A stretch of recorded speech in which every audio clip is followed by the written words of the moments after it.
Bismillahirrahmanirrahim. Assalamualaikum warahmatullahi wabarakatuh. Pada pagi ini kita pindah kepada bab baru, yaitu adab makan dan minum. Jadi makan minum ini memang kegiatan kita sehari-hari. Baik itu para rasul, para nabi itu ya juga gitu ya. Jadi makan ini tidak bisa kita hindari, juga minum tidak bisa kita hindari. Karena memang ini adalah kebutuhan fisik kita. Kita bayangkan kalau kita nggak makan dan tidak minum, apa akibatnya jadi dari badan kita ini. Jadi makan minum ini termasuk kegiatan kita. Dan memang perintah makan dan minum itu juga ada dalam Quran, juga ada di dalam hadis. Dan masalah makan dan minum ini jamaah kita lihat beberapa aspek. Yang pertama apa yang kita makan, kemudian yang kedua adalah bagaimana cara kita makan, yang ketiga berapa porsi yang kita makan, yang keempat kapan kita itu boleh makan. Sekalipun makan ini memang kebutuhan kita sehari-hari, tapi ada waktu-waktu yang memang kita tidak boleh makan. Yang pertama jangan bahagia terkait dengan masalah adab makan dan minum ini adalah mengenai apa yang kita makan. Allah Subhanahu wa taala sudah menjelaskan yang kita makan itu adalah sebagaimana dalam Al-Qur'an surat Al-Maidah ayat 88 Allah berfirman wa kulu mimma razaqakumullahu halalan thayyiba wattaqullahalladzi antum bimu'minun. Jadi kata Allah, makanlah dari apa-apa yang Allah rezekikan kepada kamu halalan, secara halal, thayyiban dan thayyib. Ini dua ini, nggak boleh kita pisahkan, halalan, thayyiban. Halalan ini urusan hukum, thayyiban ini menyangkut masalah kesehatan juga. Jadi ada yang halal secara hukum, tapi nggak thayyib, itu nggak bagus. Yang disuruh adalah halalan thayyibah, halal lagi thayyib. Kan sering kan dalam pengajian sudah sampaikan itu masalah kalau orang punya diabetes, gula itu halal, tapi tidak thayyib bagi yang punya diabetes. Emping melenjo itu apa? Halal. Tapi yang punya asam urat, wah itu enggak thayyib, enggak bagus. Punya asam urat kemudian makan emping melenjo itu langsung naik itu. Tinggi kolesterolnya. Tapi kalau udang itu enggak thayyib lagi. Jadi kita tahu di mana kita itu punya penyakit, tentunya kita bertanya kepada ahlinya. Al-Quran menyatakan fas'alu ala dzikri in kuntum la ta'lamun. Tanya kepada ahlinya jika kamu tidak tahu. Nah siapa? Kalau masalah kesehatan ya dokter. Sekarang sudah ada alat canggih yang bahagia kan, ada alat canggih ya. Untuk ngetes kita bisa beli kan, ngetes darah kita itu apa, ada gula darahnya tinggi kah, apakah kolesterol tinggi kah, itu sudah bisa dites itu. Kalau zaman dulu belum sampai masuk ke kita kan. Apalagi di kampung-kampung zaman dulu itu belum ada. Nah, sekarang sudah ada. Jadi kita perhatikan apa yang kita makan harus halal dan thayyib. Ada yang thayyib tapi enggak halal. Gula itu atau beras itu thayyib bagus. Tapi cara memperolehnya itu dengan cara mencuri, berarti enggak halal. Makanya sangat hati-hati kita memasukkan barang yang haram kepada tubuh kita. Kalau hadis Rasulullah menyatakan begini, kululah min nabata min haramin fannaru aulabi. Setiap daging yang tumbuh dari barang yang haram, maka fannaru aulabi, maka layak di neraka. Makanya kalau ada hal yang menyangkut masalah haram yang kita makan, kemudian kita tahu barang itu milik orang, maka kita harus melepaskan diri itu. Dengan cara apa? Dengan cara kita minta maaf, dengan cara kita memberitahu.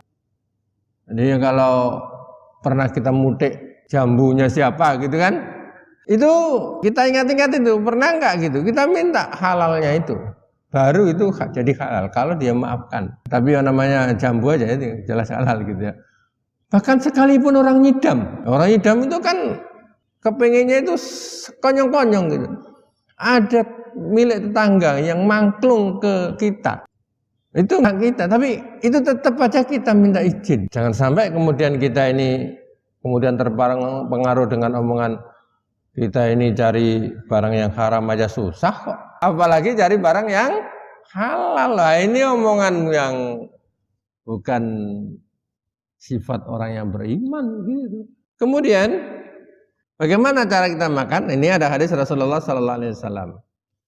Samillah, sebut nama Allah. Wa kul biyaminika wa kul mimma yalik. Sebut nama Allah, makanlah kamu dengan tangan kanan. Saya sering dapat pertanyaan, Pak, bagaimana kalau orang itu kidal? Biasa makan tangan kiri kan? Tapi di sini makanlah dengan tangan kanan. Wa kul mimma yalik. Makanlah yang layak. Yang layak ini menyangkut masalah etika juga gini. Jadi kalau kita itu bertamu dengan orang banyak, kemudian di depan makanan kita itu sudah ada makanan. Tapi kita menggapai makanan yang lebih jauh. Bahkan sampai berdiri. Nah itu kurang layak. Kecuali zaman sekarang itu ada meja bundar ya. Meja bundar yang bisa berputar. Jadi ini Rasulullah Sallallahu Alaihi Wasallam mengajarkan begitu. Kemudian yang bahagia ada hadis dari Aisyah. Aisyah ini mendengar Rasulullah Sallallahu Alaihi Wasallam itu bersabda begini, "Idza akala ahadukum falyadhkur ismallahi ta'ala." Kalau kamu salah seorang di antara kamu itu makan, maka sebut nama Allah. Fa inna siya, kalau lupa. Pernah enggak kita ini lupa enggak bismillah? Pernah. Ayyadhkur ismallahi ta'ala fi awwalihi. Falyakul bismillah awwalahu wa akhirahu. Jadi kalau kita itu lupa enggak nyebut nama Allah pada waktu pertamanya, falyakul, maka berdoalah kamu tadi itu, sebutlah Allah itu bismillahi awwalahu wa akhirahu. Tengah-tengah kok baru ingat. Oh, tadi ini belum nyebut nama Allah. Maka ucapkan bismillahi awwaluhu wa akhirahu. Nah, kalau lupa terus ingatnya makan 3 kali nggak baca bismillah, makan pagi nggak bismillah, siang nggak bismillah, kemudian baru maghrib makan malam baru ingat bismillah, ya bismillah cukup, bismillah awwaluhu wa akhirahu. Nah ini yang bahagia di dalam hadis Rasulullah Sallallahu Alaihi Wasallam. Kemudian kita lihat ada hadis lagi, karena Rasulullah Sallallahu Alaihi Wasallam jalisan. Adalah Rasulullah SAW lagi duduk. Warajul yakul. Ada seorang yang makan. Falam yusamillahi hatta lam yabqa min ta'amihi illa luqmah. Sehingga seorang makan ini enggak nyebut bismillah. Illa luqmatan, kecuali masih sisa yang terakhir itu satu suapan. Falamma rafa'aha ila fihi, maka tatkala dia itu ingat yang terakhir itu, qala bismillah awwalu wa akhirahu. Kemudian dia berucap begitu tadi, bismillahi awwaluhu wa akhirahu. Nah, Rasulullah SAW melihat begitu itu apa? Fadhika. Rasulullah tertawa. Summa qala, Rasulullah kemudian berkomentar begini, mazala syaitanu ya'kulutu ma'ahu. Jadi selama dia enggak mengucapkan bismillah dari awal sampai yang sebelum terakhir satu suapan tadi, dia itu makan dengan setan. Falamma dzakara smallahi taqa'a ma fi batnihi. Maka begitu dia yang terakhir mengucapkan bismillah awwalahu wa akhirahu, setan itu memuntahkan fi batnihi, apa yang ada di perutnya tadi itu.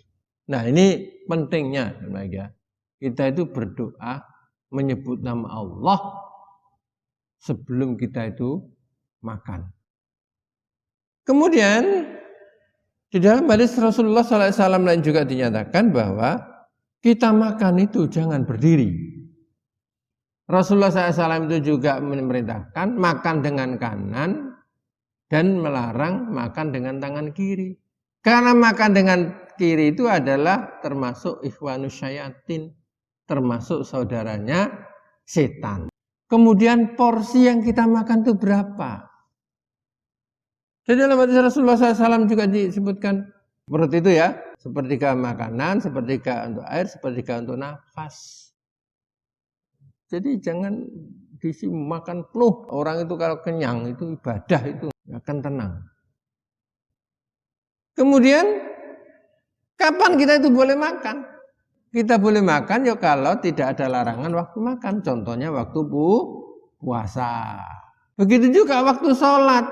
Sholat kita makan, ada tersisa kita nggak boleh juga. Jadi ada waktu-waktu memang kita itu tidak boleh untuk makan. Nah, inilah masyaallah muslimin jamaah yang berbahagia terkait dengan adab kita itu makan dan minum. Yang terakhir ini hadisnya man akala ta'aman faqala alhamdulillahilladzi at'amani hadza wa razaqani min ghairi khaulin minni wala quwwatin ghufir lahu ma taqaddama min dambi. Jadi barang siapa makan satu makanan kemudian dia berdoa segala puji bagi Allah yang telah memberikanku makanan ini dan telah menganugerahkan rahmatnya kepadaku tanpa daya dan tanpa kekuatan, maka diampuni untuknya dosa-dosanya yang telah lalu. Nah ini sering kan kita alhamdulillah di at'amana wasakona waja'alana minal muslimin yang sering kita itu. Ya, mudah-mudahan apa yang disampaikannya ada manfaatnya bagi kita semuanya. Jadi karena makan dan minum adalah kegiatan kita sehari-hari, sehingga Rasulullah Sallallahu Alaihi Wasallam itu mengatur bagaimana cara kita makan, apa yang kita makan, kemudian berapa porsi yang kita makan dan kapan kita itu boleh makan.